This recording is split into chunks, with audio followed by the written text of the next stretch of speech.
ആവർത്തന പുസ്തകം 23 അധ്യായം. ഷണ്ഡനോ ചിന്നലിംഗനോ യഹോവയുടെ സഭയിൽ പ്രവേശിക്കരുത്. കൗടലേയൻ യഹോവയുടെ സഭയിൽ പ്രവേശിക്കരുത്. അവൻ്റെ 10-ാം തലമുറ പോലും യഹോവയുടെ സഭയിൽ പ്രവേശിക്കരുത്. ഒരു അമ്മോന്യരോ മോവാബ്യനോ യഹോവയുടെ സഭയിൽ പ്രവേശിക്കരുത്. അവരുടെ 10-ാം തലമുറ പോലും ഒരു നാളും യഹോവയുടെ സഭയിൽ പ്രവേശിക്കരുത്. നിങ്ങൾ മിസ്രയീമിൽ നിന്ന് വരുമ്പോൾ അവർ അപ്പവും വെള്ളവും കൊണ്ട് വഴിയിൽ നിങ്ങളെ വന്നെതിരേൽക്കായകൊണ്ടും നിങ്ങളെ ശപിപ്പാൻ അവൻ മെസൊപ്പൊത്താമ്യയിലെ പെഥോരിൽ നിന്ന് ബെയോരിൻ്റെ മകനായ ബിലയാമിനെ നിനക്ക് വിരോധമായി കൂലിക്ക് വിളിപ്പിച്ചതുകൊണ്ടും തന്നെ. എന്നാൽ ബിലയാമിന് ചെവി കൊടുപ്പാൻ നിന്റെ ദൈവമായ യഹോവയ്ക്ക് മനസ്സില്ലായിരുന്നു. നിന്റെ ദൈവമായ യഹോവ നിന്നെ സ്നേഹിച്ചതുകൊണ്ട് നിന്റെ ദൈവമായ യഹോവ ശാപം നിനക്ക് ഞാൻ അനുഗ്രഹമാക്കി തീർത്തു. ആകയാൽ നിന്റെ ആയുഷ്കാലത്തൊരിക്കലും അവരുടെ സമാധാനത്തിൻ്റെ ഗുണത്തിനും വേണ്ടി ചിന്തിക്കരുത്. ഏദ്യോമിനെ വെറുക്കരുത്, അവൻ നിന്റെ സഹോദരനല്ലോ. മിസ്രയീമിനെ വെറുക്കരുത്, അവൻ നിന്റെ ദേശത്ത് പരദേശിയായിരുന്നുവല്ലോ. നീ അവൻ്റെ ദേശത്ത് പരദേശിയായിരുന്നുവല്ലോ. 3-ാം തലമുറയായി അവർക്ക് ജനിക്കുന്ന മക്കൾക്ക് യഹോവയുടെ സഭയിൽ പ്രവേശിക്കാം.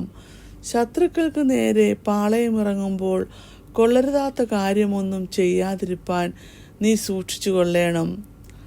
രാത്രിയിൽ സംഭവിച്ച കാര്യത്താൽ അശുദ്ധനായി തീർന്ന ഒരുത്തൻ നിങ്ങളിൽ ഉണ്ടായിരുന്നാൽ അവൻ പാളയത്തിൽ നിന്ന് പുറത്തു പോകണം.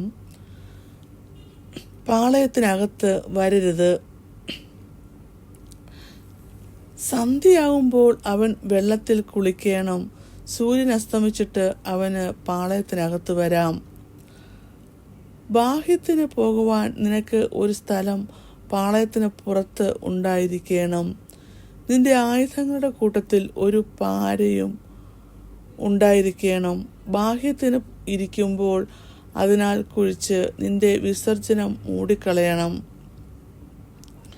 നിന്റെ ദൈവമായ യഹോവ നിന്നെ രക്ഷിപ്പാനും ശത്രുക്കളെ നിന്നെ ഏൽപ്പിച്ചു തരുവാനും നിന്റെ പാളയത്തിൻ്റെ മധ്യേ നടക്കുന്നു. നിങ്ങൾ വൃത്തികേട് കണ്ടിട്ട് അവൻ നിന്നെ വിട്ടകലാതിരിപ്പാൻ നിന്റെ പാളയം ശുദ്ധിയുള്ളതായിരിക്കണം. യജമാനനെ വിട്ട് നിന്റെ അടുക്കൽ ശരണം പ്രാപിപ്പാൻ വന്ന ദാസനെ യജമാനൻ്റെ കയ്യിൽ ഏൽപ്പിക്കരുത്. അവൻ നിങ്ങളുടെ ഇടയിൽ നിന്റെ പട്ടണങ്ങളിൽ ഏതെങ്കിലും തനിക്ക് ബോധിച്ചെടുത്ത് നിന്നോടുകൂടെ പാർക്കട്ടെ.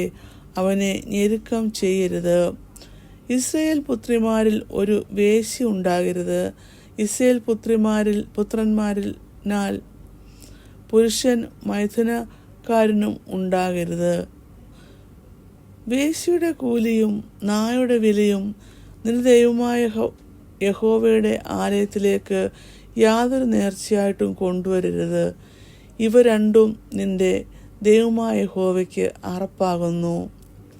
പണത്തിനോ ആഹാരത്തിനോ വായ്പ കൊടുക്കുന്ന യാതൊരു വസ്തുവിനോ സഹോദരനോട് പലിശ വാങ്ങരുത്.